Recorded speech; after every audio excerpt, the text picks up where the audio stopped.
Notre bon Père du ciel, on se courbe devant toi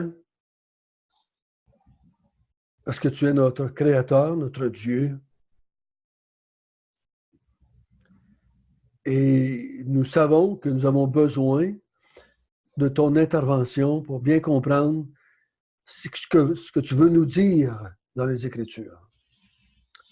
Donc, instruis-nous, encore une fois, sur ce thème de l'Épître, justification par la foi, sans les œuvres de la loi.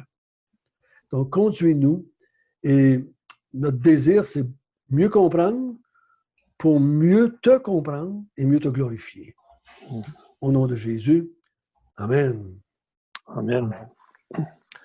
Donc, on est, comme j'ai dit dans ma prière, on est encore dans ce thème de la justification par la foi, sans les œuvres de la loi. L'auteur n'a pas changé de thème parce qu'on change de chapitre. OK? Ouais. Donc, on a vu à la fin du chapitre 5, est-ce que quand la loi a fait abonder l'offense, et quand l'offense a abondé, la grâce a surabondé. Et là, Paul va répondre à des objections hypothétiques. Peut-être la question se soulève. Et je me suis demandé, est-ce qu'il pensait que la question était soulevée par les croyants ou par les non-croyants? Qu'est-ce que vous en pensez, vous autres? C'est-tu les croyants qui vont lever la question ou alors les non-croyants? Tu parles du prochain chapitre? Le chapitre 6. Ouais. Donc, bonne question. Parce je vais penser à ça. Parce qu'il la question au verset 1, c'est « Demeurions-nous dans le péché afin que la grâce abonde? » Parce que des fois, on va dire « Ah, ça, c'est l'inconverti qui pense de même. » Mais Paul s'adresse à des chrétiens, puis il sait que c'est des chrétiens qui vont lire. Fait que ça serait peut-être préférable de penser que c'est des chrétiens qui vont pas s'objecter comme questionner, vouloir comprendre mieux qu'est-ce qui se passe, parce que probablement quand vous étiez jeune chrétien, vous aviez vos questions. Oui, il nous a sauvés, mettons, de nos péchés passés, mais qu'est-ce qu'il y en a des péchés futurs? T'sais, on posait des questions semblables. Pas qu'on s'objectait à quelqu'un qui nous disait qu'on était sauvés si on croyait. On essaie de comprendre. Et je crois qu'ils font la même chose ici. Donc, et surtout de la part des Juifs, probablement, parce que Paul avait dit au chapitre 5 que la loi était intervenue pour que l'offense abonde. Donc, il devait se poser la question, si la grâce surabonde, est-ce que ça fait la gloire de Dieu puis est-ce qu'on devrait pécher davantage pour que la grâce de Dieu surabonde et que Dieu soit glorifié? J'ai l'impression que c'est là qu'il faut peut-être aller dans cette direction-là pour aider le chrétien à comprendre que, encore une fois, que ce rôle de la loi, cette idée de la loi, il va falloir faire attention parce que le chrétien est généralement très prompt à dire que la loi ne sert pas à son salut, mais on n'est pas loin de penser que des fois que la loi peut servir à notre sanctification.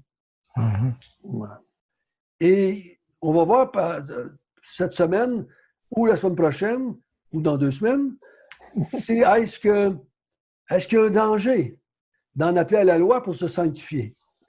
Donc, parce que dans notre tête, des fois, le mot sanctification, c'est quelqu'un qui se sanctifie, c'est quelqu'un qui obéit plus à la loi ou désobéit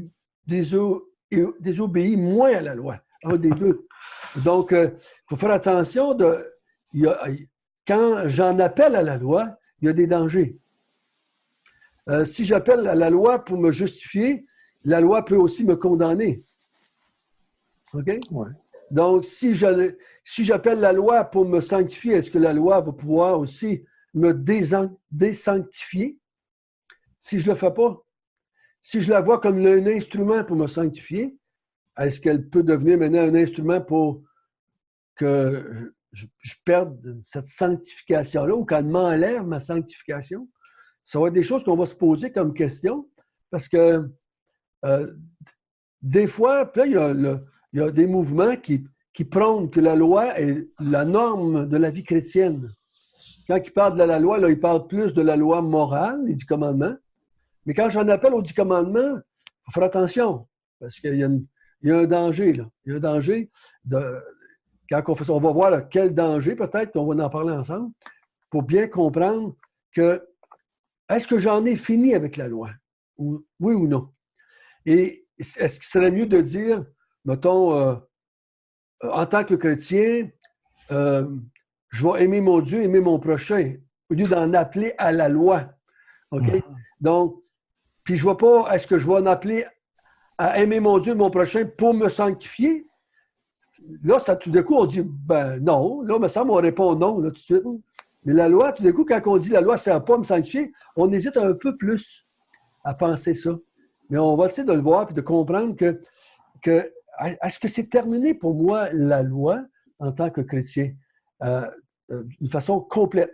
Donc, pour ma justification, jusqu'à date, on a vu qu'elle ne peut pas servir à ma sanctification. Donc, la justification. Ma justification. Elle a servi à m'amener à connaître le péché et toutes ses conséquences, et le moyen de remédier au péché par un intermédiaire, un sacrificateur qui était Jésus-Christ, un sacrifice qui était l'agneau de Dieu et le temple du voile qui était déchiré et tout cela. Donc, on a vu que la loi m'a aidé à comprendre. Puis Paul va revenir au chapitre 7 en nous disant que la loi est un pédagogue pour m'emmener à Jésus-Christ. Donc, si elle m'a emmené à Jésus-Christ, est-ce que son rôle serait terminé? Si un pédagogue est là pour m'emmener à l'âge adulte, puis j'ai l'âge adulte, le pédagogue, je peux le congédier. Je peux le congédier. Ouais.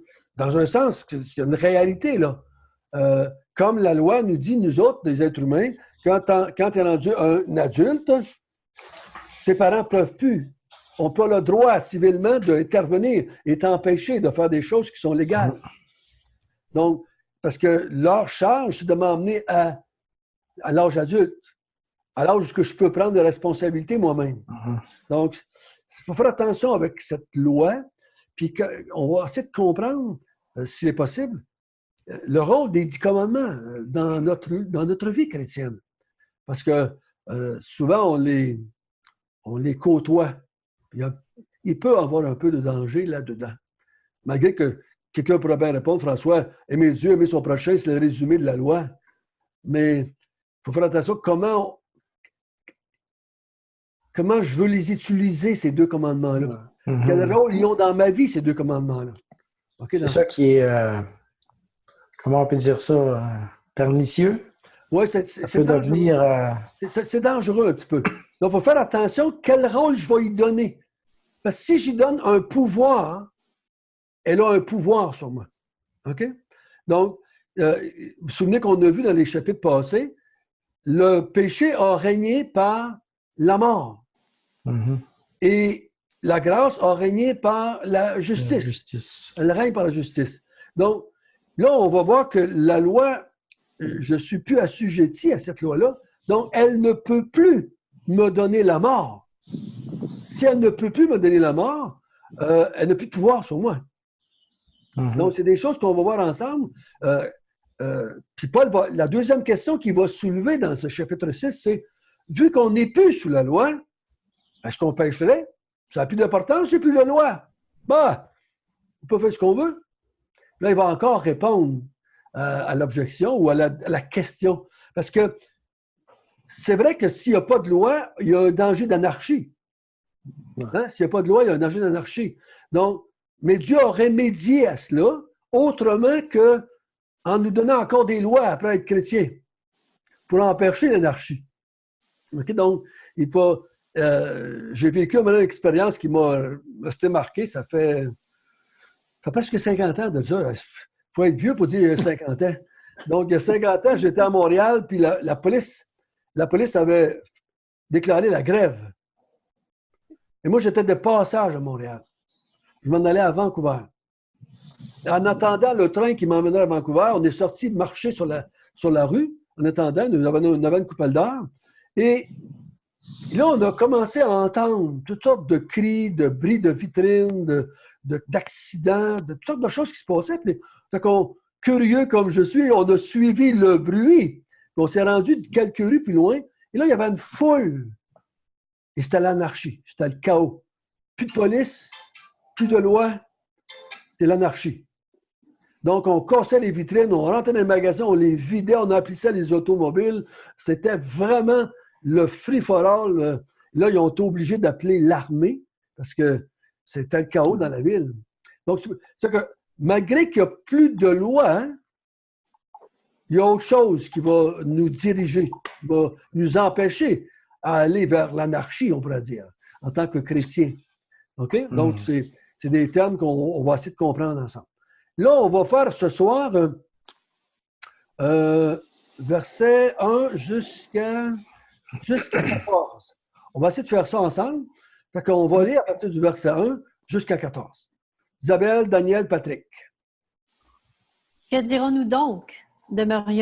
Demeurerions-nous dans le péché afin que la grâce abonde? Loin de là. Nous qui sommes morts au péché, comment vivrions-nous encore dans le péché? Ignorez-vous que nous tous qui avons été baptisés en Jésus-Christ, c'est en sa mort que nous avons été baptisés? Nous avons donc été ensevelis avec lui par le baptême en sa mort, afin que, comme Christ est ressuscité des morts par la gloire du Père, de même nous aussi nous marchions en nouveauté de vie. En effet, si nous sommes devenus une même plante avec lui par la conformité à sa mort, nous le serons aussi par la conformité à sa résurrection, sachant que notre vieil homme a été crucifié avec lui, afin que le corps du péché fût détruit, pour que nous ne soyons plus esclaves du péché. Car celui qui est mort est libre du péché. Or, si nous sommes morts avec Christ, nous croyons que nous vivons aussi avec lui. Sachant que Christ, ressuscité des morts, ne meurt plus, la mort n'a plus de pouvoir sur lui. Car il est mort, et c'est pour le péché qu'il est mort, une fois pour toutes. Il est revenu à la vie, et c'est pour Dieu qu'il vit. Ainsi, vous-même, regardez-vous comme mort au péché, et comme vivant pour Dieu en Jésus-Christ. Que le péché ne règne donc point dans votre corps mortel, et n'obéissez pas à ses convoitises. Ne livrez pas vos membres au péché comme des instruments d'iniquité, mais donnez-vous vous-même à Dieu comme étant vivants de mort que vous étiez, et offrez à Dieu vos membres comme des instruments de justice. Car le péché n'aura point de pouvoir sur vous, puisque vous êtes non sous la loi, mais sous la grâce. Je me souviens les premières fois que je lisais l'Épître aux Romains, que je lisais, mettons, comme le verset 14, le péché n'aura pas de pouvoir sur moi. Puis je me regardais dans le miroir et je me disais, il me semble qu'il y en avait encore du pouvoir. Il y a quelque chose qui marche pas. Il me semblait qu'il y en avait encore. Donc, parce que le texte dit bien, le péché n'aura point de pouvoir. C'est pas qu'il va avoir moins de pouvoir, il n'y en aura pas de pouvoir. Donc, il faut essayer de comprendre qu'est-ce qu'il veut dire par là, ou bien comprendre que le péché n'a pas de pouvoir sur le croyant. Donc, qu'est-ce qu'on fait maintenant? Et l'apôtre Paul, pour répondre à la question du verset 1, parce que l'argument de 3 à aller jusqu'à la fin 14, c'est une réponse au verset 1 et 2. Hein? Donc, il ne faut pas perdre ça de vue. Le chrétien il dit, demeurerons-nous dans le péché afin que la grâce abonde. Loin de là, nous qui sommes morts au péché, comment vivrions-nous encore dans le péché? Donc, l'apôtre Paul va dire à quelques reprises, comme il a déjà dit loin de là. On pourrait traduire en québécois, au grand jamais. Au grand jamais. Aucun nom. Aucun nom. Donc, on pourrait dire différentes expressions que si mon grec est bon, jusqu'à un certain point, c'est l'expression la plus forte qui peut montrer une négatif dans la langue originale. C'est au grand jamais, jamais, jamais, au grand jamais qu'on va faire ça. Mais la question était-elle légitime ou la question était-elle sincère? Comment un chrétien peut-il poser une telle question si c'est un chrétien qui la pose? Hein? Et je crois que c'est une question qui reflète un manque de maturité dans la foi. Paul va dire, je parle ainsi parce que vous êtes encore dans la chair. Tu sais, il va dire, des fois, votre raisonnement hein, n'est pas complètement encore biblique. Et des fois, il y a des chrétiens qui vont nous poser des questions, puis on voit qu'il manque un peu de connaissance ou de maturité chrétienne. Donc, on répond. Donc, et l'apôtre Paul va dire non. Donc, là, il a répondu non, c'est confirmé. OK? Donc, on ne se lance pas dans le péché, on ne se vautre pas dans le péché pour que la grâce surabonde. OK? Donc, ça, c'est clair, c'est non. Maintenant, il va expliquer le pourquoi le chrétien ne peut pas aller dans cette direction-là, pourquoi celui qui a bien compris ce qui s'est passé dans son salut ne va même pas y réfléchir plus que 2 secondes et dire, ben non, ça n'a pas d'allure de penser ça. OK? Donc, il dit, nous qui sommes morts au péché, comment vivrions-nous encore dans le péché? Donc, il dit que nous sommes morts au péché. C'est pas qu'on essaie de mourir ou de faire mourir, mais il nous déclare qu'on est mort au péché. Donc, comment est-ce qu'on pourrait vivre maintenant dans le péché? C'est contradictoire, hein? On ne peut pas être mort au péché et vivre dans le péché, ou pour le péché, ou désirant faire le péché. Je ne peux pas penser comme ça, je ne peux pas dire ça. Donc, c'est l'exemple qu'il va prendre plus bas. Tu ne peux pas être un esclave d'un maître et vivre pour l'autre maître. Ouais. Tu ne peux pas. Tu vas être maître du péché. Le péché va être maître sur toi, tu vas être son esclave, ou alors la justice va être maître sur toi. Mais tu ne peux pas dire, je suis libre du péché, mais je suis mort au péché, mais je suis esclave de. Je peux pas. C'est une contradiction, là. Donc, si tu es mort au péché, tu ne peux pas vivre pour le péché. Lui redonner le contrôle ou le pouvoir ou le règne. Le règne ou le rétablir comme maître. Je suis mort au péché. OK? Donc, et on va essayer de comprendre qu'est-ce qu'il veut dire par mort au péché.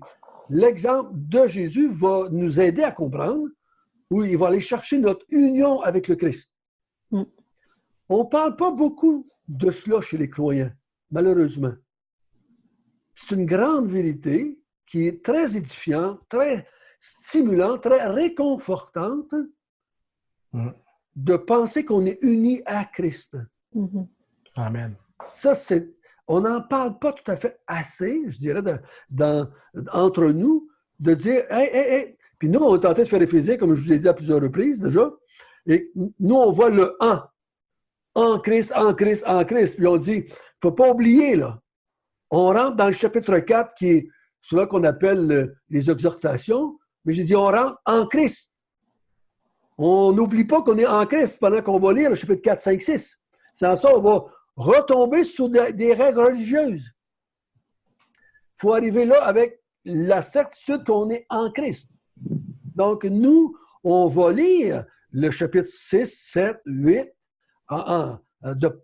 mais qu'on tombe dans les parties plutôt pratiques de l'Épître aux Romains, on va se rappeler qu'on est une même plante. On est conforme à, on est pareil que. Donc, ça va nous aider à ne pas se mettre de fardeau inutile dans la vie chrétienne. Parce que le fait que je suis uni à, ça fait de quoi? Ça l'amène un grand privilège. OK? Donc, si nous sommes morts au péché, ce n'est pas à cause de nous. Ce n'est pas quelque chose qu'on a fait. Ce n'est pas quelque chose qu'on va faire. C'est quelque chose qui nous a été fait, qu'on a obtenu par la foi.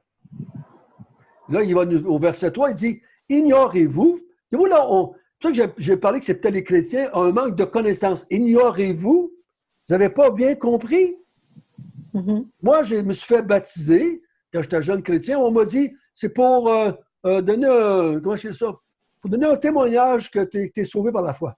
Un témoignage public. Ouais, on ne m'a pas emmené autant le chapitre 6 comme une raison pour que je comprenne mon baptême. Ignores-tu qu'est-ce qui s'est passé à ton baptême? As-tu bien compris que c'est pas juste un témoignage? tu es devenu une même plante avec quelqu'un par la foi. Tu t'es uni. Je parlais avec une femme de la Jamaïque, puis elle me posait des questions sur le baptême, puis j'ai dit aujourd'hui, si je dirais que le baptême, c'est quoi? Je dirais c'est le jour de je me suis uni à la personne de Christ. Je suis devenu un avec Christ. Et ça change ma vie de devenir un. Même devenir un avec son épouse, ça change toute la vie. Parce qu'avant ça, j'étais un célibataire. Je deviens maintenant un homme marié. Ça change un paquet de choses dans ma vie. Juste par le fait que je suis maintenant uni à. Malgré que l'union est moins forte que celle avec Jésus-Christ. Hein? L'apôtre Paul a dit dans Éphésiens 5, il dit, on est devenu une seule chair. Hein? Là, il dit, je parle de même en ce qui concerne Jésus-Christ et l'Église. C'est grandiose en pensant qu'on est devenu un avec Christ, comme un homme et une femme deviennent un. Mais là, il dit le miracle, c'est le fait que je suis devenu un avec l'Église. Christ est devenu un avec sa femme qui est l'Église. Ça, c'est encore beaucoup plus grandiose dans ce sens-là. Donc, il dit, comprenez bien, n'ignorez pas l'implication théologique derrière votre décision de vous faire baptiser au nom du Seigneur Jésus-Christ.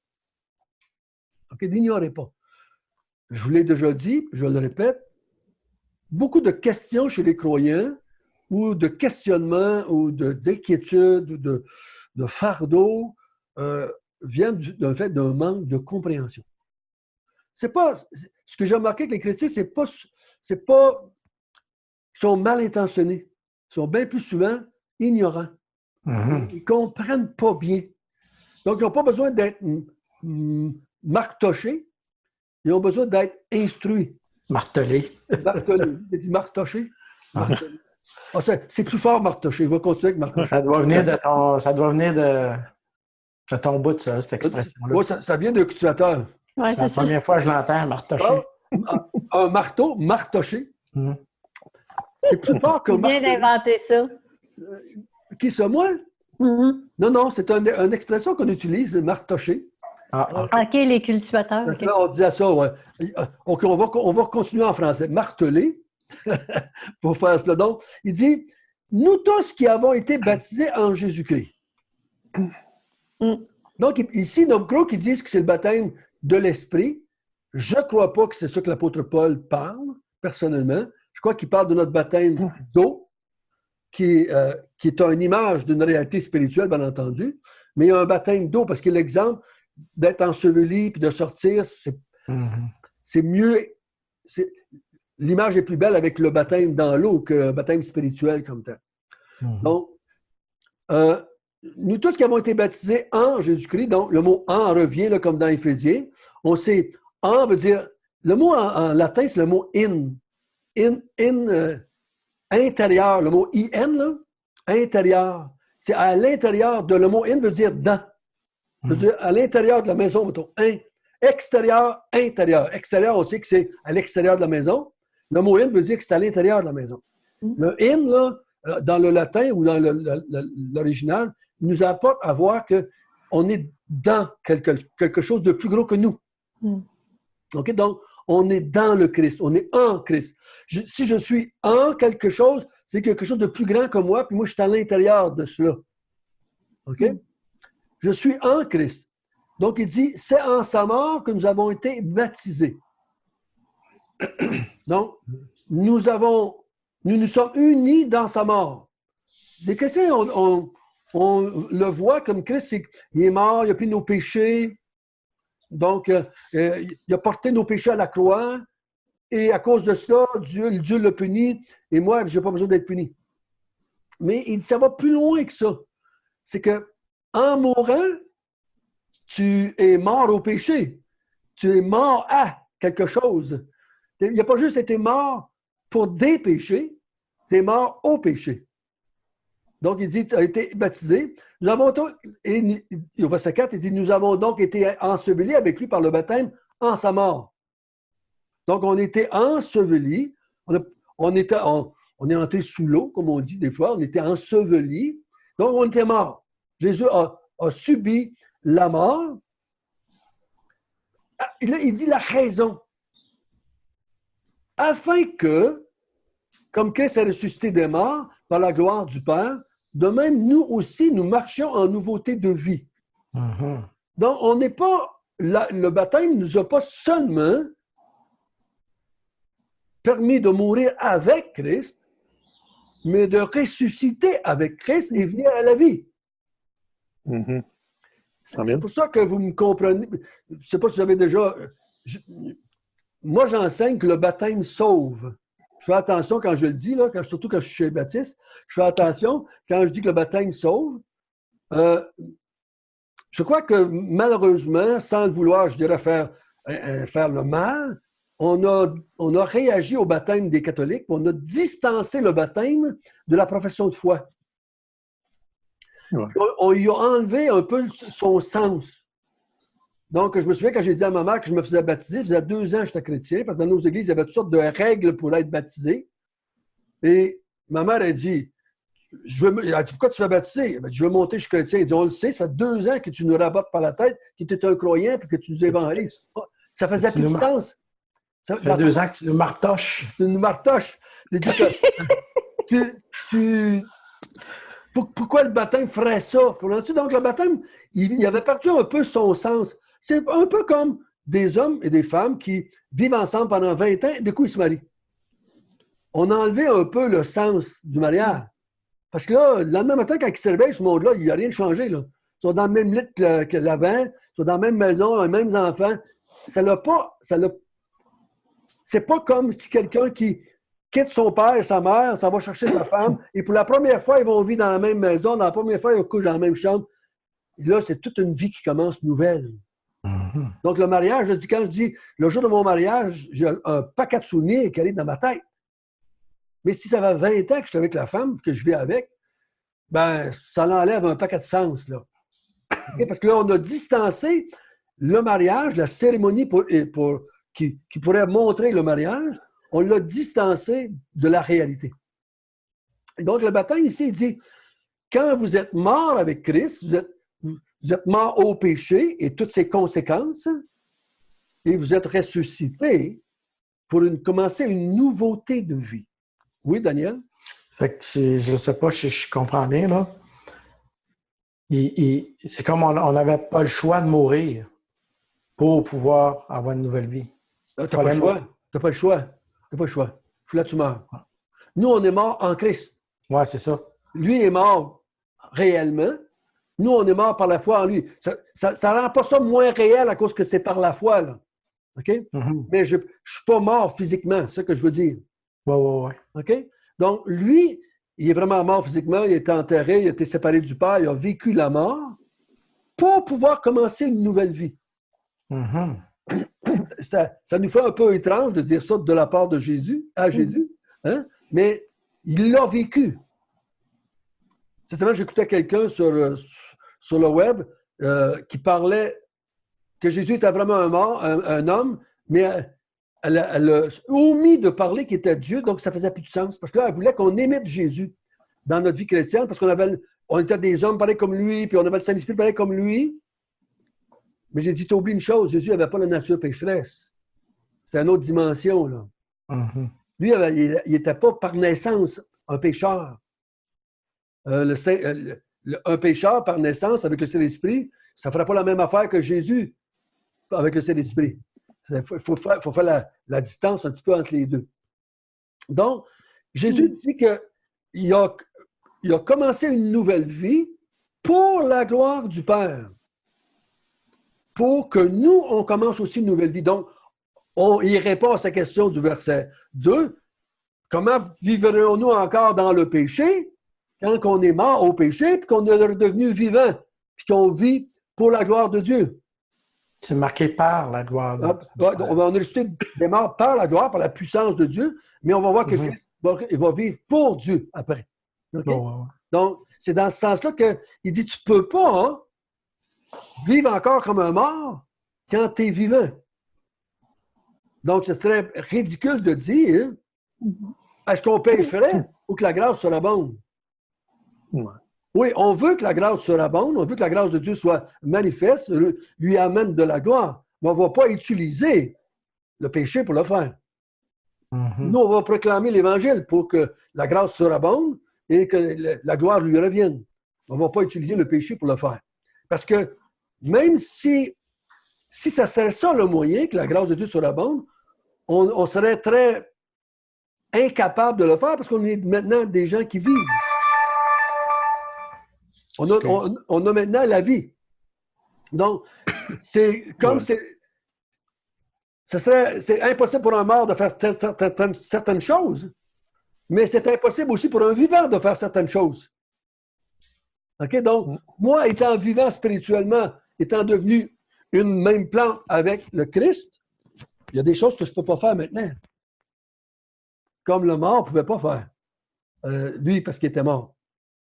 Voyez-vous qu'il va nous amener dans une dimension qu'il faut bien comprendre que la nouvelle vie qui nous est accordée parce qu'on est unis au Christ nous emmène dans une dimension que je vais commencer à faire des choses selon ma nouvelle vie. Mm-hmm. Ou la nouvelle naissance, qu'on pourrait dire des fois, ou ce fait que je suis maintenant sorti de la mort, puisque maintenant je suis vivant en Christ, ou par la foi en Christ, par la gloire du Père, donc c'est le Père qui m'a ramené à la vie comme il a ramené Christ à la vie. Maintenant, je vais réagir différemment dans la vie de tous les jours. C'est pour ça qu'il est impossible pour le croyant de vivre comme avant. On n'a plus ce désir-là du tout non plus. Non. Donc, on va revenir tout à l'heure au chapitre 7 avec la question de la chair qui est encore là, présente. Mm-hmm. Mais pour le moment, on va s'en tenir au fait qu'on est né. Donc, on ne peut pas aller dans le péché pour que la grâce se rabonde. C'est comme si notre attention elle se dirige ailleurs. Oui. On n'est plus focusé à une place, focusé à un autre sur Christ. Oui, c'est pas comme si je change ta nature, tu vas changer d'alimentation par nature. Si tu étais un végétarien, là, je t'ai fait de toi une nouvelle nature, puis tu vas devenir un carnivore. Tu serais plus intéressé à l'herbe, mais aux bébites qui mangent l'herbe. Mm-hmm. Donc, tu as une nouvelle nature. Okay, donc, on va voir ensemble, comme il dit, nous marchions en nouveauté de vie. Parce qu'il dit là, au verset, on n'a pas fait le verset 5, là, hein? Verset 5, on va le faire le verset 5.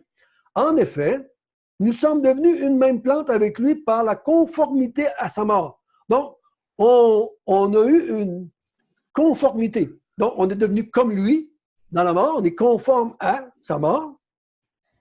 Nous sommes devenus, on est mort avec lui, donc on est aussi mort que lui. On a vécu la même mort que lui. On est conforme, là. Et ça, on l'accepte, on le comprend bien. Mais la deuxième, il dit, nous le serons aussi par la conformité à sa résurrection. Donc, si l'une nous est donnée par la foi, hein, l'autre nous est donnée par la foi aussi, maintenant je suis conforme à cette nouvelle vie que le Christ avait après sa résurrection. Pas la vie divine. Il faut bien comprendre que la vie que Jésus avait perdue pendant qu'il était mort, c'est la relation avec le Père, la communion avec le Père, la présence du Père. Parce qu'il dit, Père, tu m'as abandonné, je n'es plus là. Il y avait une séparation entre Dieu et Jésus pendant un temps, pendant le temps qu'il était mort. Donc, quand il revient à la vie, il recommence à communiquer avec Dieu, il recommence à voir Dieu, il recommence à entendre Dieu, parler avec Dieu. C'est reparti, là. C'est reparti. Donc là, et ça, nous, le péché nous avait donné la mort, puis donc, maintenant, on meurt, on subit la conséquence du péché, on revient à la vie, maintenant, on est en lien avec Dieu. On revient en lien avec Dieu, on recommence ce qu'on avait perdu en Adam. Donc, on recommence la vie. Et ça, c'est vraiment important qu'on comprenne ça. Nous avons une vie, parce que des fois, on va dire, il faut être conforme à Jésus-Christ, il faut être comme Christ. Pourtant, on est conforme à Christ jusqu'à un certain point. C'est pas quelque chose qu'on doit faire un effort pour l'être. Mais pourquoi il dit « nous le saurons » aussi par sa confidence? Ah, OK. c'est une façon de parler, parce que vu qu'on a été conforme, nous serons conformes aussi dans notre vie de tous les jours. Oui, c'est ça, il y a un si. Oui, c'est ça. Donc, je comprends. On ne va pas commettre le péché. Nous serons conformes aussi. On était conformes dans la mort, nous serons conformes aussi dans tous les jours de notre vie à la résurrection qu'il a vécue. Donc, c'est dans ce sens-là. Mais on va voir qu'à cause qu'on est conforme, on va combattre la chair. On ne va pas essayer de devenir conforme. Mais à cause qu'on est conforme, on va combattre la chair. OK? Dans sa folie. Mais on n'essaye pas de devenir conforme. Donc, on va voir tout à l'heure qu'on a crucifié le vieil homme. D'accord? Le crucifié, là, ça veut dire qu'une chose. C'était mort. Ouais. Les crucifiés, là, ils mouraient. Là. Tu ne faisais pas crucifier plus qu'une fois dans ta vie. OK? C'était une fois. Tu mourais. OK? Donc, nous sommes conformes à Jésus-Christ à sa résurrection. Donc, on a vu que par la résurrection, il est venu à la vie, donc conforme à cette nouvelle vie qu'il a. Sachant que notre vieil homme a été crucifié avec lui, afin que le corps du péché soit détruit, pour que nous soyons plus esclaves du péché. Donc, voyez-vous ici, là, sachant que notre vieil homme, ce qu'on était avant, a été crucifié avec lui, afin que, pourquoi qu'on a voulu mourir avec lui, pourquoi qu'on s'est unis par la foi avec lui, afin que le corps du péché fût détruit, pour que nous soyons plus esclaves du péché. On a enlevé au péché son pouvoir. On n'est plus son esclave. Il régnait sur nous par la mort. Maintenant, il ne peut plus nous donner la mort. On est déjà mort. Tu ne peux pas donner la mort à des morts. Même si tu continueras à planter le couteau, s'il est mort, il n'est pas plus mort après le 50e coup. Okay? Donc, il est mort. Donc, il dit, nous, on s'est unis au Christ, et afin que le corps du péché fût détruit, pour que nous ne soyons plus esclaves du péché. Donc, on n'est plus esclaves du péché. Yes. Oui, tu peux dire ça, yes. Donc, esclave veut dire, il n'est plus notre maître. Ouais. Il n'y a plus de pouvoir sur nous.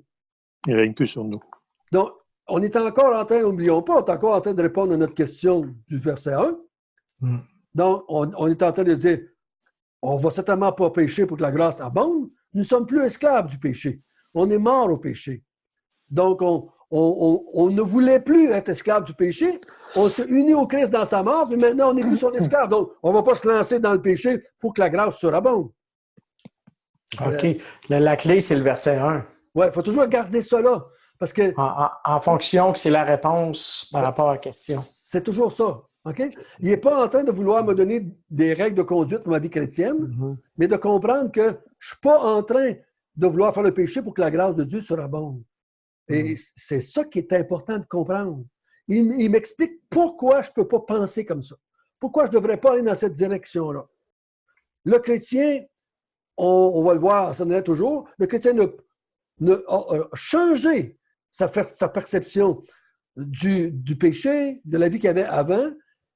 C'est maintenant le péché, il arbore, c'est le mot arbore, c'est qu'il le déteste, il le hait, il le repousse. Là, je parle de celui qui est ressuscité avec le Christ. Cette partie de moi qui est ressuscité avec le Christ. Il y a une sainte haine pour le péché. Donc, je ne peux pas courir après pour l'utiliser pour la grâce surabonde. C'est dur de penser comme ça. OK? Or, verset 7. Il y avait un autre petit bout, là. Ouais, car celui qui est mort est libre du péché. OK, verset 7. Car celui qui est mort est libre du péché. Donc, le mot ici, c'est libre au lieu d'être esclave. Hein? Oui. Pas libre dans le sens qu'il n'en fera plus. OK? C'est pas ça qu'il est en train de parler. Il est libre du péché, donc il n'en est plus l'esclave. Donc, et pourquoi je ne suis plus esclave? Parce que je suis mort. J'ai déjà crucifié le vieil homme. Et donc, je ne suis plus l'esclave. Il n'y a plus de pouvoir sur moi. Il n'est plus mon maître. Donc, il ne peut plus me donner la mort. Il ne peut plus me... Parce que aussitôt que je péchais, il me donnait la mort. Puis la mort me gardait attaché à lui. Me gardait en amour avec le péché. Me gardait en amour avec le diable, avec le monde de l'iniquité.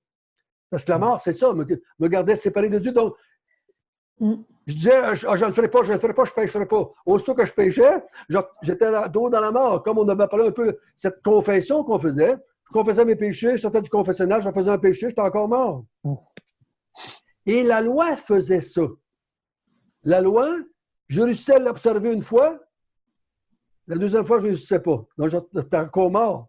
Donc, je n'étais pas capable d'utiliser la loi pour m'en sortir, parce que la loi me donnait la mort à chaque fois, parce que je ne le faisais pas. La conséquence de ne pas faire la loi, c'est la mort. Mais on l'a vu ensemble, on était déjà morts, on manifestait cette mort-là. Donc, la loi ne peut pas être utilisée pour quoi que ce soit chez le croyant. C'est pour ça qu'il va dire, tout à l'heure, vous n'êtes plus sous la loi. Vous n'êtes plus là.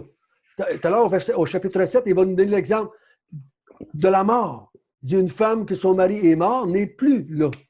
N'est plus la loi n'a plus de pouvoir sur cette femme-là. Elle peut se marier avec un autre. Donc, c'est parce que la mort est arrivée.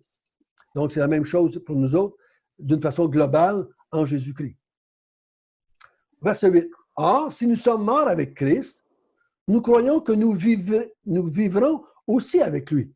Si on croit qu'on est mort avec lui, nous croirons aussi que nous vivrons avec lui. Là, il parle à des gens qui disent, j'espère que vous ignorez pas. Donc, je vous dis, là, si vous êtes mort avec lui, vous allez vivre avec lui.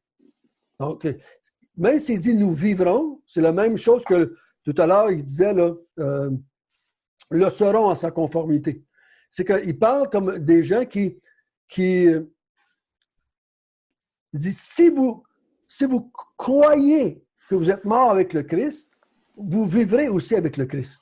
Donc, il n'est pas en train de dire que c'est quelque chose qui n'est pas là encore, mais il est en train de dire si tu as cru en un, tu vas avoir l'autre. C'est dans ce sens-là que je crois qu'il faut le prendre. Nous croyons que nous vivrons aussi avec lui, sachant que le Christ ressuscité des morts ne meurt plus. Donc, pourquoi est-ce que je crois que je vais vivre avec le Christ? C'est parce que, étant ressuscité, je ne meurs plus. Si je ne meurs plus, ben, je ne suis plus esclave du péché. Je ne suis plus sous le péché. Je suis libre du péché. Je ne meurs plus. Je ne meurs plus, pas parce que je réussis à ne pas faire de péché, c'est parce que je suis ressuscité avec le Christ. D'entre les morts. Donc maintenant, que je ne peux plus mourir, je suis déjà mort. Comme je l'ai déjà dit, il y a certains chrétiens qui vont être là quand Christ va revenir, qui ne mourront pas. Ils vont juste être transformés. C'est la preuve que la mort, c'est déjà réglé pour les croyants. Parce qu'ils devraient mourir normalement. Mais vu que la mort a déjà été réglée, Christ revient, puis il va y avoir une génération de chrétiens qui ne vont pas goûter la mort physique. Ils vont juste être transformés pour rejoindre le Seigneur dans les airs. Donc, c'est une vérité qui est intéressante. La mort est derrière nous, les croyants. C'est derrière nous. C'est quelque chose avec lequel on a déjà fait affaire. Je mérite de mourir, par la foi, je meurs avec le Christ. J'en accepte les conséquences, je meurs avec le Christ et j'ai réglé mon cas, j'ai fermé mon dossier, si je peux dire comme ça, je méritais la mort, je suis mort. Maintenant, à cause de mon union avec le Christ, je reviens à la vie par la résurrection. Et là, étant ressuscité avec le Christ, en vivant avec le Christ, le péché n'a plus de pouvoir, donc il ne peut plus me donner la mort. Je ne meurs plus, ni spirituellement et ultimement, ni physiquement non plus. Donc, c'est vraiment intéressant de bien penser ça. Donc, le péché n'a plus le pouvoir de me donner la mort. C'est pour ça que je vis tout le temps. C'est le sens du mot je vis continuellement parce que je ne meurs jamais. Donc, un il dit de façon un peu positive, l'autre un peu négative. Je vis. Pourquoi tu vis? Parce que je ne meurs pas. Pourquoi tu ne meurs pas? C'est parce que j'ai la vie. Donc, ça va ensemble, les deux. Pourquoi est-ce que tu vas vivre éternellement? C'est parce que je suis déjà mort. Et le péché ne peut plus me donner la mort, donc je vais vivre éternellement. Voyez-vous la logique? Et on a besoin de comprendre ça. Que le chrétien, quand il pêche, il ne meurt pas. Donc, s'il ne meurt pas, sa relation avec Dieu n'est pas entachée, n'est pas touchée. Je continue d'avoir ma relation avec Dieu comme avant. Parce que c'est la mort qui m'empêcherait d'avoir une relation avec Dieu. Ouais. Puis là, moi, je ne meurs plus. Donc, automatiquement, ma relation avec Dieu n'est pas entachée. Dieu n'est pas obligé de dire « Sors de ma présence, va-t'en loin du paradis, tu as péché, je ne peux plus être avec toi, je ne peux plus te regarder, tu es un pécheur. » Dieu ne fera pas ça. Il ne fera jamais ça. Parce qu'il ferait ça seulement si je mourrais. Il l'a fait avec Adam, parce qu'Adam et Ève sont morts. Ouais. Là, il les a chassés du paradis. Donc, pour nous autres, on est toujours en relation avec lui. Donc, on ne meurt plus. Là, il dit, la mort n'a plus de pouvoir sur lui. Donc, le péché ne règne plus sur moi par la mort. Tout ça est à cause de mon union avec le Christ. À cause de mon baptême en Jésus-Christ. Donc, ça s'est fait en un instant, si je peux dire. Là, on ne va pas jouer sur les secondes. En un instant. Donc, on était dans l'union par la foi. Je suis mort, je suis ressuscité. Je vis. Je suis libre. Je ne suis plus esclave du péché. Le péché ne peut plus me donner la mort. Et je vis pour Dieu. Je vis par la gloire de Dieu. Ou on va voir, je vis pour Dieu. Amen. OK? Donc, automatiquement, cette genre de vie-là qui m'est donnée va me pousser à servir Dieu, à adorer Dieu. Ah, c'est ça qui fait ça. Ouais. OK, là, je comprends. C'est bien ça. Oh, il y a tout le temps de drive comme qui nous... Ben, moi, comme je dis tout à l'heure, il faut qu'on parle entre nous, peut-être un peu plus souvent qu'on le fait, de cette nouvelle nature qu'on a, qui me pousse. Je parlais avec quelqu'un cette semaine, je disais, cette nature que nous avons va produire des fruits. Va produire des fruits qui sont un résultat immédiat ou constant ou permanent ou naturel pour celui qui a la vie. Un cep attaché, pas un cep, mais un sarment. Un sarment attaché au cep produit du raisin. Il ne produira pas des pommes, il ne produira pas des bananes, il va produire du raisin. Parce qu'il est attaché après un cep. S'il est attaché après un pommier, il produira des pommes. Et celui, si je suis attaché après quelque chose, je vais produire la chose à laquelle je suis attaché. Moi, étant uni au Christ, je vais produire des fruits que le Christ produit, que Christ a produit, qu'il lui fait. On ne peut pas penser une seconde que c'était dur pour Christ de vivre pour la gloire de Dieu.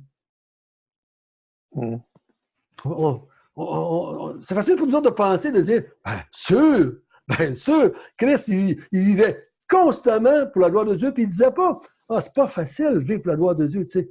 C'est Dieu. C'est pas facile la vie chrétienne. Jésus ne pensait pas comme ça. Nous, on sait qu'on a la chair encore, mais la partie qui est ressuscitée, parce qu'on est bien ressuscité. Yes. On n'est plus mort. On est vivant. Le péché n'a plus de pouvoir. On n'est plus son esclave. Donc, cette partie-là de moi, je ne peux pas penser qu'elle va dire « J'aimerais mieux pas vivre pour la gloire de Dieu. Mhm. Elle peut pas. Elle peut pas. Non, c'est comme. C'est ce qu'elle veut. Ça ne fit pas, là. Ouais. C'est ce qu'elle veut, elle. C'est sa nature maintenant. C'est son instinct, je peux la dire comme ça. C'est son ADN. C'est son code génétique, si je peux dire ça comme ça. C'est l'opposé de la chair. Là, tu sais. Voilà, c'est l'opposé de la chair. Sa nouvelle nature. Bravo, Oui, Patrick. cette nouvelle nature. Car, là, il nous dit, pourquoi est-ce que la mort n'a plus de pouvoir? Car, au verset 10, il est mort. Et c'est pour le péché qu'il est mort. C'est pour le péché qu'il est mort une fois pour toutes. Il est revenu à la vie et c'est pour Dieu qu'il vit. Mhm. OK, donc, car, pourquoi? Parce qu'il est mort, et c'est le péché pour lequel il est mort, et une fois pour toutes. C'est une fois, il y a eu une mort de Christ. Mhm. Il y a eu une fois. C'est réglé. C'est réglé, il ne le refera plus jamais. Il ne l'a jamais fait avant, il ne le fera jamais après, il ne le fera jamais dans les nouveaux cieux, nouvelle terre. Il l'a fait une fois. C'est quand il est venu ici-bas, qu'il a pris la nature humaine, et il est mort. Et il est mort, et c'est pour le péché qu'il est mort. Une fois pour toujours. Mm. Il est revenu à la vie, et c'est pour Dieu qu'il vit. Là, on parle de Christ, là. Il est revenu à la vie, et il vit pour Dieu. Nous, on dit, ben, pourtant, il est Dieu, lui. Mais il y a une complicité trinitaire. Chacun vit pour la gloire de l'autre. Puis chacun vit pour l'autre. Quand on dit qu'il vit, c'est qu'il vit pour Dieu, pour la gloire de Dieu, bien entendu. Donc, il y a une complicité à l'intérieur de la Trinité qui fait cela. Ainsi vous-même, regardez-vous comme mort au péché et comme vivant pour Dieu en Jésus-Christ. Et le mot, là, c'est pas juste regardez-vous, pensez-y. Là. C'est pas regarder dans le sens là, de temps en temps, c'est comprenez. Comprenez. C'est le mot que j'étais pour dire, Patrick. Voyez-vous. Avec la comparaison de ignorer du verset 3, vous ignorez, comprenez bien, là. Vous-même, là, maintenant, sachez, comprenez que vous êtes mort au péché et vous êtes vivant pour Dieu en Jésus-Christ. Donc, vous ne pouvez pas dire péchons avant que la grâce surabonde. Vous ne pouvez pas faire ça. Vous êtes vivant pour Dieu, comme Christ est vivant pour Dieu. Ça, c'est notre... Parce c'est ça, on a une nouvelle vie, puis dans la nouvelle vie, elle ne pense pas de même. Oui, c'est ça. C'est ça. Elle ne pense pas de pécher pour que la grâce abonde. Non, c'est ça. Puis elle a une nouvelle façon de penser, la nouvelle vie. Elle est sortie... la personne qui est comme ça a arrêté de se regarder le nombril. Elle regarde le nombril de Dieu, si je peux dire ça comme ça. C'est sur Dieu, puis elle vit pour Dieu. Elle vit pour Dieu. Donc, c'est pas quelque chose que... C'est pas un fardeau. C'est un fardeau quand on essaie par la chair. Je parlais avec quelqu'un encore un matin, je disais, elle dit, je me prive de... Elle dit, ça, se priver, c'est pas facile. Quand je me prive de quelque chose, c'est pas facile. J'ai dit, c'est drôle que tu dis que tu te prives de... c'est comme s'il y avait quelque chose qui était bon, mais tu t'en prives pour Dieu. J'ai dit, tu t'en prives pour... Il y avait quelque chose qui était une ambiguïté, là. Je veux dire, comment peux-tu dire que tu te prives de quelque chose, puis tu vas aller avec Dieu? Mais j'ai dit, si tu penses de même, demain, après-demain, tu vas arrêter de te priver, là. Tu vas retourner à ça, là. Donc, il y a quelque chose qu'il faut que tu comprennes. Donc, puis je connais bien la personne, donc je sais qu'elle a un désir pour Dieu, mais j'ai dit, si tu essaies de vivre la vie chrétienne à coup de volonté, sans comprendre, tu vas trouver ça ardu. Il faut que tu comprennes qui tu es. Il faut que tu comprennes ce que Dieu a fait en toi. dans ta vie. Et ça va changer ta perception de. Donc, au verset 12, là, il dit donc, que le péché ne règne point dans votre corps mortel.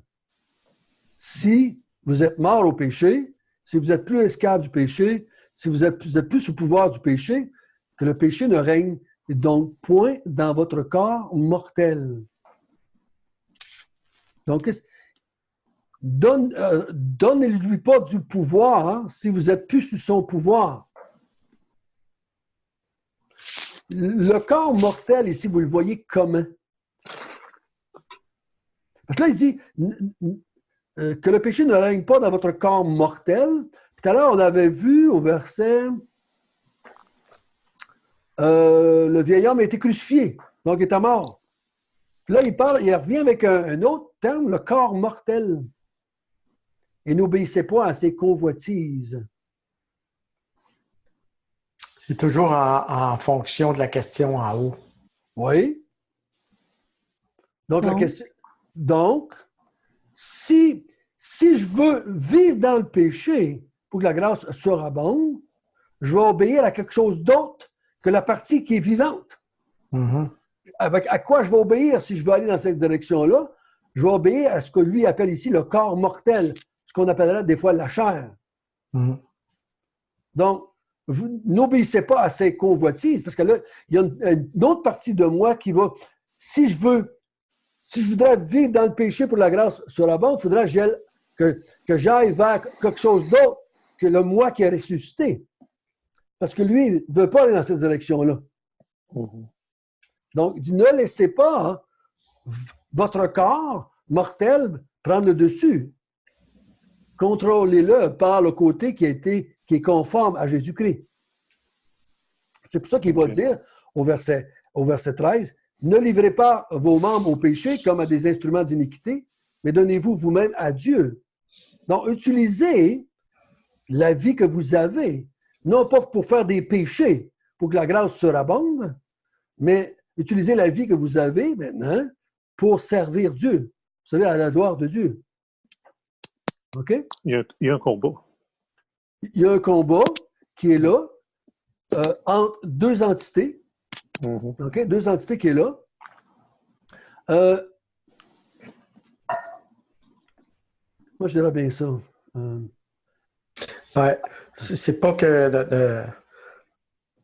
Il y a un combat, mais c'est pas pour faire des péchés, pour pas faire des péchés. C'est pour pas essayer que la grâce surabonde en demeurant dans le péché. Oui. Pas, je me mets dessus. Là. Pour vivre pour la gloire de Dieu. Ouais. Je ne crois pas que l'auteur... je crois pas que l'auteur veut que je perçoive le combat, peut-être ici. OK. Il veut plus que je comprenne qu'est-ce que je devrais faire dans ma nouvelle vie. Comment je devrais vivre maintenant cette nouvelle vie que j'ai. Et cette nouvelle vie que j'ai ne va pas se voter dans le péché pour que la grâce surabonde, mais elle va utiliser son être, son être complet pour servir Dieu. OK? Donc, c'est dans ce sens-là qu'il veut qu'on perçoive. Comme il dit au verset 13, ne livrez pas vos membres au péché comme des instruments d'iniquité, mais donnez-vous vous-même à Dieu comme étant vivant de mort que vous étiez. Et offrez à Dieu vos membres comme des instruments de justice. Car le péché n'aura pas de pouvoir sur vous puisque vous êtes non sous la loi, mais sous la grâce. Donc, il revient avec cette idée qu'on n'est pas sous la loi, qu'on est sous la grâce. Donc, il faut le garder entre les parenthèses. Là. Ouais. Il ne veut pas m'emmener à dire il va y avoir un combat dans moi, mais il essaie de me faire bien comprendre la situation dans laquelle je suis. Donc, à cause que je suis en Jésus-Christ et que je suis maintenant vivant et que je suis mort au péché, je suis libre du péché, je ne suis plus son esclave. J'ai commencé une nouvelle vie en Jésus-Christ pour la gloire de Dieu Donc, automatiquement, je vais utiliser tout ce que j'ai pour servir Dieu. Donc, ne laissez pas le péché prendre le contrôle de vous. Il n'est plus votre maître. Donc, c'est pas ça le but maintenant. Avant ça, c'était son but. Maintenant, c'est plus votre but. Vous allez maintenant vivre pour Dieu. Tout qui dit comme étant vivant de mort que vous étiez. Donc, on offre à Dieu. Paul va le ramener au chapitre 12. Offrez vos corps comme un culte raisonnable. Okay, donc, vous allez prendre maintenant, même vous allez prendre ce qui est encore dans la chair, vous allez vous en servir pour servir Dieu. Et donc, vous allez vous servir de vos membres, de votre corps, de ce que vous êtes, de tout ce que vous possédez pour servir Dieu. Donc, vous n'allez pas laisser ce qu'il appelle le corps mortel ici prendre le dessus. Vous allez. C'est pas qu'il y a un combat et ça va être difficile. C'est qu'il est en train de me donner le but de ce que je vais faire. OK. Il ne veut pas que je pense tout de suite au combat. Il va m'en parler un peu plus loin, mais il est en train de dire pourquoi est-ce que je ne vais pas livrer mes membres à mon corps mortel? C'est parce que je suis vivant pour d'autres. Il m'explique les raisons pour lesquelles je vais vivre de même. Là. Donc, étant vivant, comme vous étiez, offrez vos membres comme des instruments de votre nouveau maître, qui est la justice. Okay? On est esclave de la justice maintenant. La grâce règne par la justice. Donc, on est sous la grâce, on est des êtres justes. Donc, on va s'en servir de tout ce qu'on a pour la gloire de Dieu. Pas pour commettre des péchés où la grâce surabonde. OK? Il dit, car le péché n'aura pas de pouvoir sur vous, puisque vous êtes non sous la loi, mais sous la grâce. Donc, le péché n'a pas de pouvoir de me donner la mort. Pas de pouvoir. Ça ne veut pas dire que je ne peux pas être tenté et pas faire des péchés. Elle n'a pas de pouvoir. Pourquoi qu'elle n'a pas de pouvoir? C'est parce que je ne suis pas sous la loi. C'est sûr que si je veux ramener la loi dans ma vie pour une raison quelconque, il faut faire attention parce que je me remets dans une situation difficile, dangereuse. Parce que la loi, là, je ne suis plus. Elle a joué son rôle dans ma vie, c'est fini. Je ne suis plus là. Donc, elle n'a plus. Pourquoi qu'elle n'a pas de pouvoir? Aussi longtemps que je laisse en dehors de la loi, je suis sous la grâce, il n'y a plus de pouvoir. Pourquoi est-ce que je ne vais pas offrir mes membres pour faire des péchés, pour que la grâce surabonde? C'est parce que je suis vivant pour Dieu et je offre qui je suis, ce que j'ai, à Dieu pour le servir. Et puis pourquoi je vais réussir? Comment ça je vais réussir? Pourquoi ça va marcher? Car je ne suis plus sous la loi. Donc, le péché n'a pas de pouvoir sur moi. Moi, je vis sous la grâce. La grâce. Donc, tant que je suis sous la grâce, je peux servir Dieu, je peux glorifier Dieu. Le péché n'a pas de pouvoir sur moi. Je suis libre du péché. Je suis vivant. Donc, je n'ai pas j'ai pas de redevabilité envers la loi. Je ne suis plus sous cette loi-là. Donc, c'est pareil qu'on va dire des fois, vous avez peut-être déjà vu ça à la télévision, ceux qui travaillent dans les ambassades, ils ont une immunité politique. Ils ne sont pas assujettis aux lois du pays dans lequel ils sont, parce qu'ils sont sous les lois de leur pays à eux. Tant qu'ils sont dans l'ambassade, c'est comme l'ambassade au Canada, c'est une petite pointe de la Chine. C'est ici. Puis tant qu'ils sont là, ils ne sont pas assujettis aux lois canadiennes. Ils sont assujettis aux lois de la Chine. Ce que je veux dire par là, c'est que nous, on n'est plus sous la loi, on est dans un autre monde, dans un autre domaine, on est sous la grâce. Donc, c'est intéressant de bien comprendre ça. Il ne faut pas emmener tout de suite le combat là, de la vie chrétienne, pas tout de suite. Peut-être plus loin dans le texte, dans le livre d'Épître, on va le voir. Mais ici, il est encore en train de me faire comprendre que, étant plus sous la loi, étant sous la grâce, j'ai une vie qui va être différente que celui qui n'est pas sous la loi. Cette partie du texte-là a été beaucoup compris comme il ne fallait plus pécher. Oui. Parce que souvent, on l'avait appliqué comme il n'y a plus de pouvoir sur vous autres, donc là, on essayait de faire des efforts pour ne pas pécher. Puis... Je crois que l'effort n'est pas que le croyant fait des efforts pour ne pas pécher. Le chrétien a une vie de combat contre la chair qui veut pécher. C'est différent, les deux.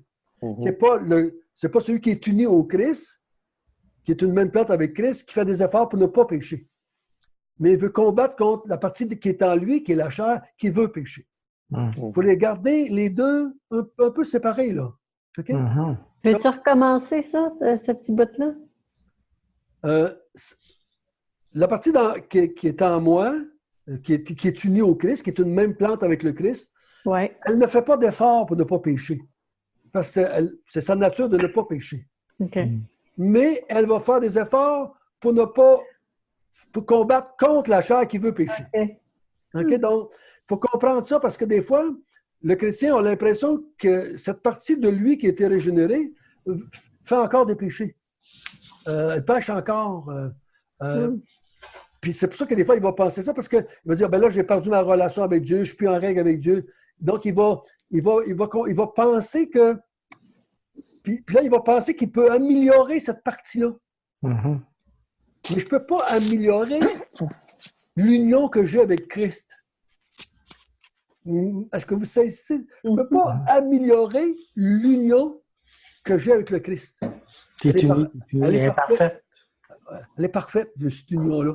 Elle va être parfaite pour l'éternité. Elle est immuable, inchangeable. OK? Donc, elle, à cause de cette nouvelle nature qu'elle a, de cette union qu'elle a avec le Christ, elle va rentrer en conflit avec la chair, avec le monde, avec le diable. On va rentrer en conflit.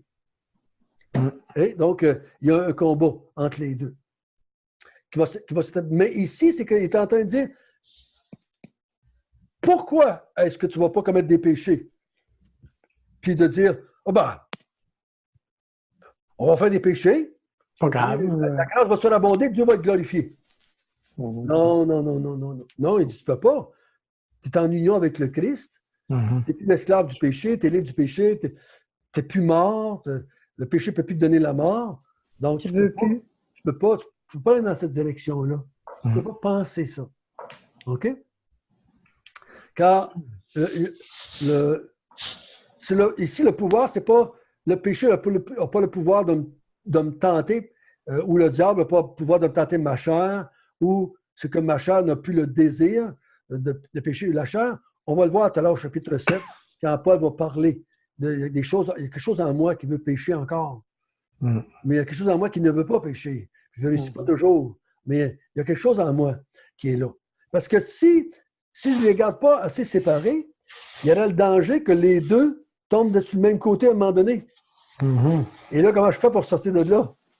Il faut que j'en ai toujours un de partie de moi qui est dans la lumière. Parce que si à un moment donné, les deux se retrouvent dans la noirceur, du côté du péché, comment je fais pour en sortir? Comprenez-vous ce que je veux dire? Non, oui, non. Oui, mais c'est pas possible. Non, c'est pas possible. Donc, pour ça que je dis, il faut les garder séparés. Il faut bien comprendre que les deux vont rester séparés. Ils sont en combat, mais ils vont rester séparés. Parce que si c'était possible qu'un change de côté, là, on tomberait mal pris à des bouts, là. Ça dépendrait de nous, là. Ouais, c'est qu'il faut bien saisir qu'est-ce qui est arrivé avec mon baptême avec le Christ. Donc, quand on parle de ce baptême-là, qu'on a vécu avec le Christ, cette union-là avec le Christ est peut-être plus importante qu'on l'imaginait. plus grande. Elle a des effets peut-être plus bénéfiques qu'on l'a imaginé. C'est un peu, je dirais, de la faiblesse, des fois, quand on prêche un évangile trop humaniste, où est-ce qu'on met toute l'emphase sur Christ est mort pour toi, pour que tu n'ailles pas en enfer et que tu ailles au ciel.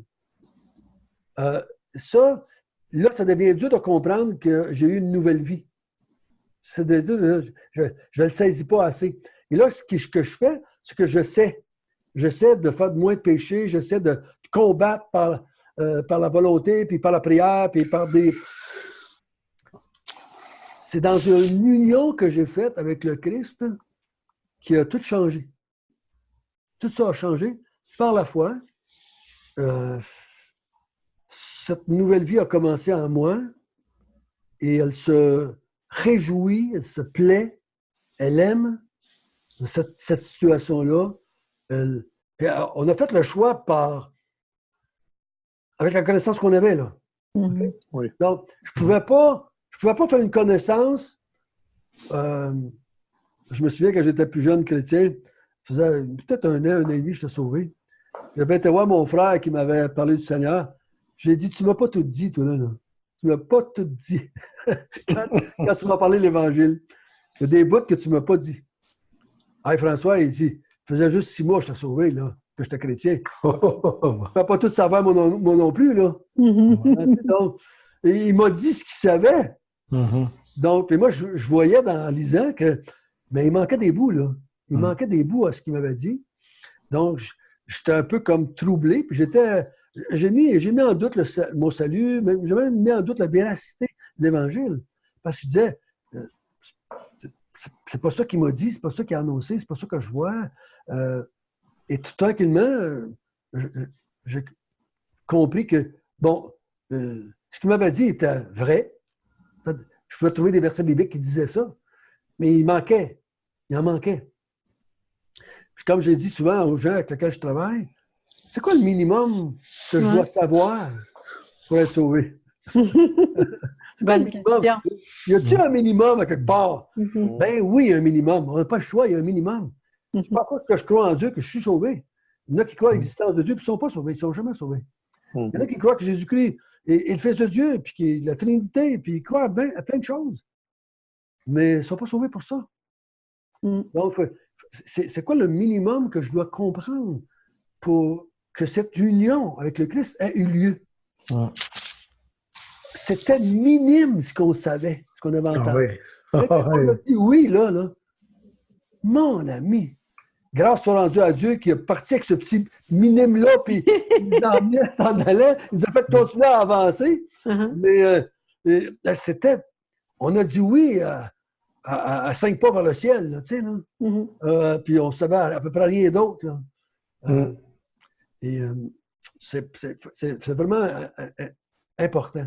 Donc, quand on amène les gens à se faire baptiser, on les amène à s'unir avec le Christ. Et cette union m'amène à vivre sous la grâce en tant que juste, en tant qu'une personne justifiée, qui est juste, et qui va toujours rester juste parce que je suis sous la grâce. Si je suis sous la loi, je ne suis jamais juste, puis je ne pourrai jamais vraiment être juste parce que je suis sous la loi. Et la loi m'amène à pécher, donc je ne peux jamais être juste vraiment. Quelqu'un qui est sous la grâce ne peut pas devenir injuste. Il est sous la grâce. Ça fait partie de la nature de la grâce. Donc, tu ne peux pas condamner un gracier. Ça serait ridicule. Le sens, le mot grâce perdrait son sens. Donc, Dieu dit, tu es mort avec moi, tu es uni maintenant avec moi, le péché n'a plus de pouvoir sur toi, tu es libre du péché, tu n'es plus son esclave. Maintenant, tu as une nouvelle vie, tu vis pour Dieu. Donc, prends ce que tu as autour de toi, dans ta vie, prends ton corps mortel, sers-toi-en pour servir la gloire de Dieu. Sers-toi-en pas pour faire des péchés, pour que la grâce se rabonde. Donc, comme nous autres, on dirait aujourd'hui, utilise tout ce que tu as autour de toi, autant ton corps que ton argent, que ta maison, tout ce que tu as, tes talents, pour servir la gloire de Dieu. C'est ça qu'il est en train de dire. Parce que là, il s'adresse à celui qui est en union avec le Christ.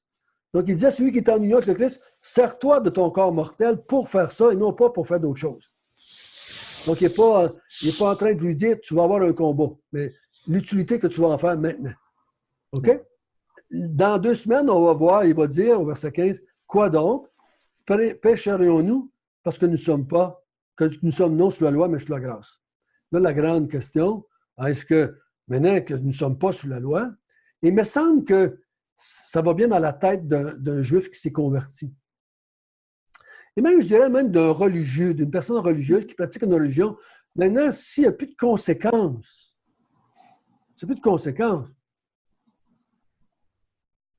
on peut pécher. On peut pécher pareil, il n'y a plus de conséquences. Donc, il dit non, c'est pas ça. Là, il va donner un autre principe qui va nous amener à dire, c'est pas à cause qu'il n'y a pas de loi, qu'on n'est pas sous la loi, que le chrétien va pécher. Ou qu'il va vouloir pécher.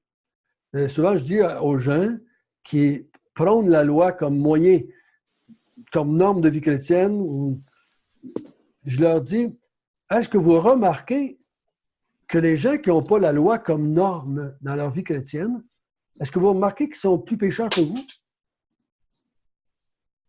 Est-ce que le fait qu'ils ne disent pas qu'ils sont sous la loi ou que la loi est une norme pour la vie chrétienne, ou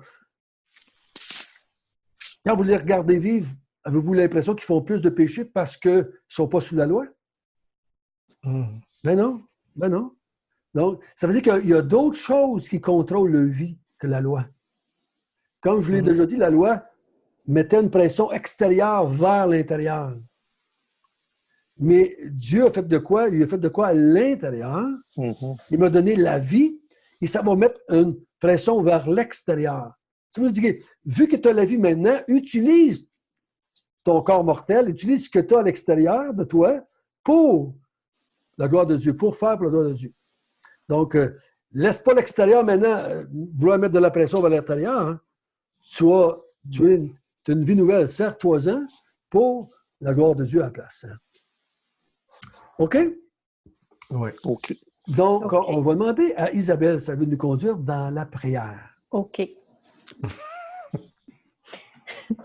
Merci Seigneur pour ces encouragements ce soir. Merci que tu fais en sorte qu'on soit de plus en plus enracinés, de plus en plus affermis, de plus en plus conscients de qui nous sommes en toi, Seigneur, de ce que tu as fait à la croix. Et on te remercie pour François que tu lui as donné ce don d'enseigner. Alors, Seigneur, je te prie qu'on puisse cette semaine ou les semaines à venir, qu'on puisse être vraiment conscient de cette nouvelle nature qui est en nous. Et qu'on puisse mettre tous nos talents à ta gloire, Seigneur. Amen.